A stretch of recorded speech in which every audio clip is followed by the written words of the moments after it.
Many people have heard of Pablo Escobar, El Chapo Guzman and El Mayo Zambada. But, few have heard of Arturo Beltran-Leyva, who at his peak was considered more powerful than any other trafficker in Mexico. During the pinnacle of his time as one of the leaders of the Sinaloa Cartel, he was so wealthy and well connected he was able to bribe the top officials in the federal Mexican police and operate with impunity for close to 2 decades. Going so far as to have his own sicarios dressed like police and working alongside legitimate federal police officers during operations to take out his enemies.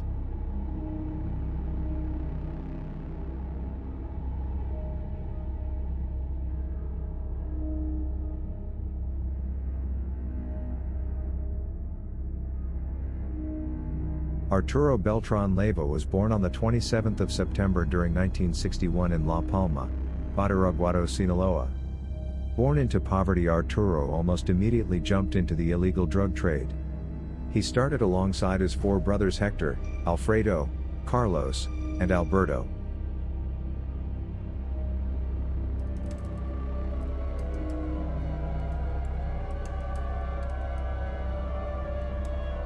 Together they began cultivating marijuana and opium in Badiraguato, which forms part of what in Mexico is known as the Golden Triangle, an area where the states of Sinaloa, Durango and Chihuahua meet.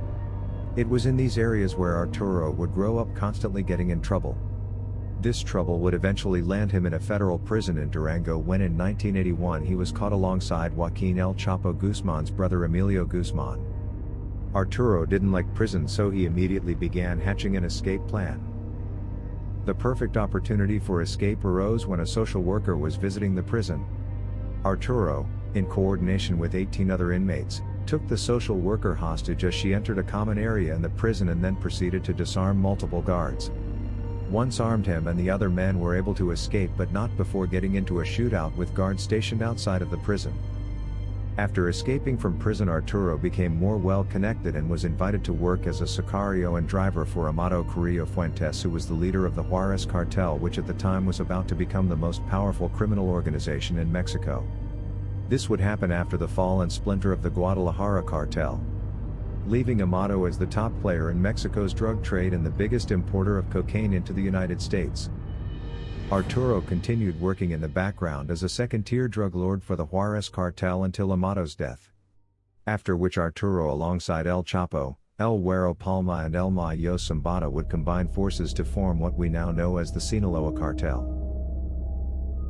They operated together successfully for nearly a decade, during which time Sinaloa experienced a period of calm where the bloodshed stopped and the money was flowing.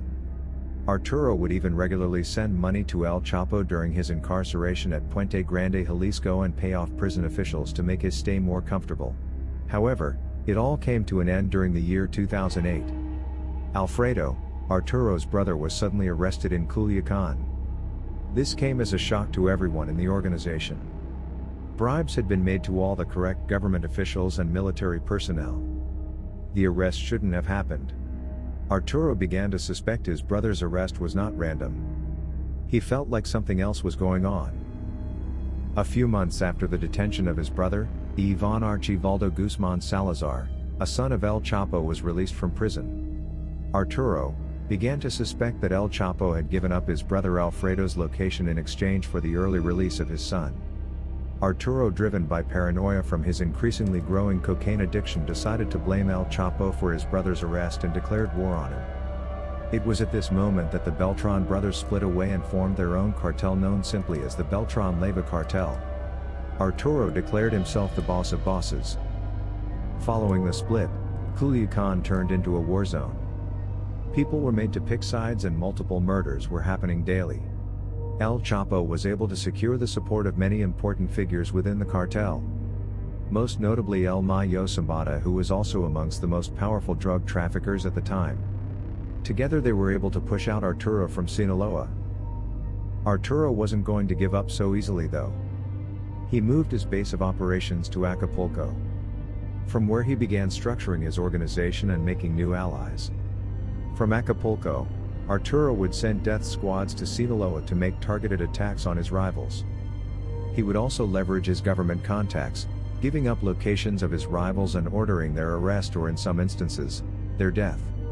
Such is the case for Reynaldo Zambada aka El Rey or the King, who is a brother of El Mayo Zambada and at the time of his arrest was also his main logistics coordinator, controlling an entire private hangar at the Mexico City airport where cocaine from South America was landing on an almost daily basis.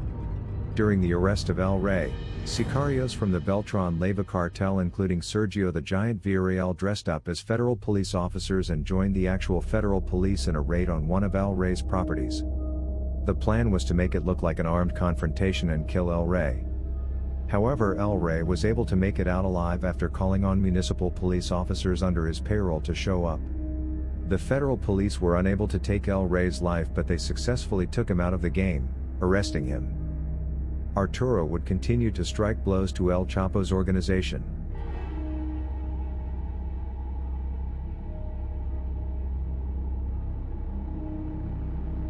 On May 8, 2008, El Chapo's son, Edgar Guzman, was gunned down in Culiacan, Sinaloa. Many attribute the death to Beltran-Leyva gunmen while others say it was El Chapo's own people who accidentally killed Edgar after he was unaware of a curfew imposed by the cartels so they could battle it out on the streets. Throughout the whole war, Arturo Beltran-Leyva continued trafficking cocaine from the comfort of his new base in Acapulco. He was making even more money than before and his partying lifestyle was a reflection of such. He was known to throw lavish parties where the invitees were famous Latin American actresses, many of whom he dated, and powerful businessmen and politicians. His parties would feature some of Mexico's most famous singers at the time, including Joan Sebastian and Ramon Ayala, among others.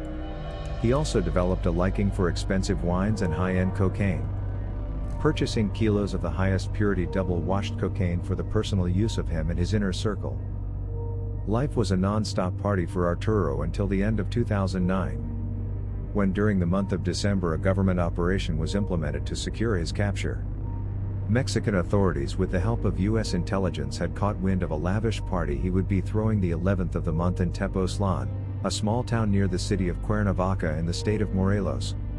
While the party was raging on, Mexican military forces raided it, arresting several of the attendees, including the famous singer, Ramon Ayala.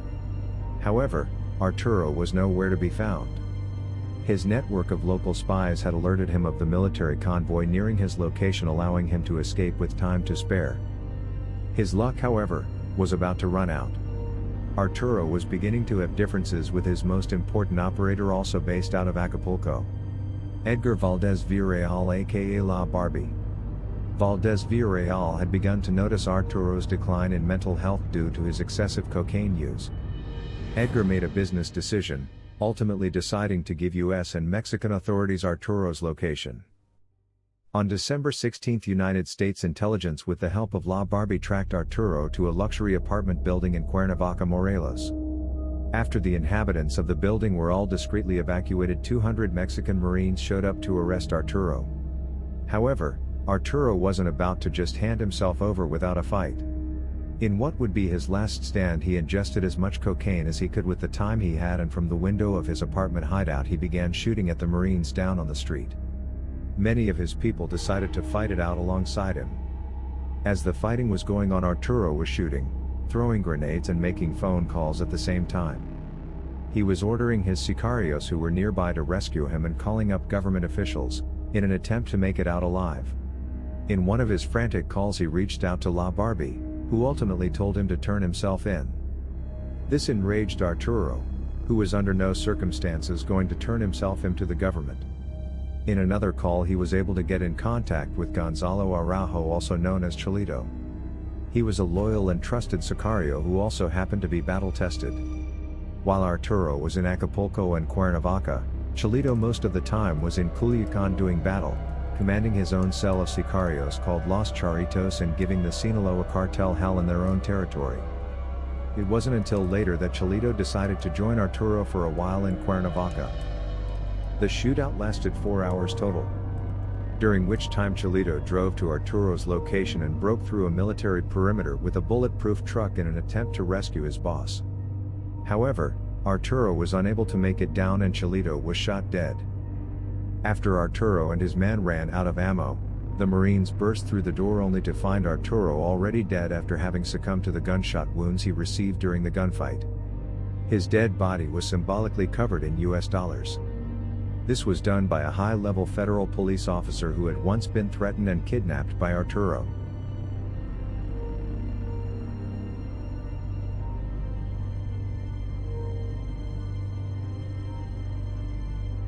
Arturo's brothers, however, didn't let this humiliation go down without any repercussions. Just a few days later, at the funeral of one of the Marines killed in action by Arturo and his men, several gunmen burst in and killed multiple members of the fallen Marine's family. When it was all said and done, Arturo was remembered in Mexico as a man who left a trail of blood on his way to the top, all while being an eccentric and powerful drug trafficker who answered to no one. A man who loved women, liquor, cocaine, live music, hanging with celebrities and partying. After his death, the Beltran-Leyva organization was taken over by his brother Hector Beltran-Leyva until his arrest in 2014.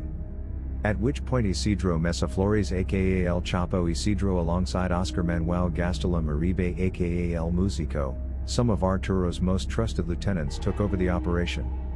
To this day El Chapo Isidro and El Musico rule in northern Sinaloa under the Beltran-Leyva banner. For many years El Chapo and El Mayo's people tried to run them out but were never able to. At the time of this video, there exists a truce between the remnants of the Beltran-Leyva and the Sinaloa Cartel. Arturo was laid to rest in the famous narco cemetery in Culiacan, Sinaloa, Jardines del Umaya. An ostentatious mausoleum costing 13 million pesos was built in his honor. His resting place boasts several fully furnished bedrooms, a functioning kitchen, satellite television and Wi-Fi.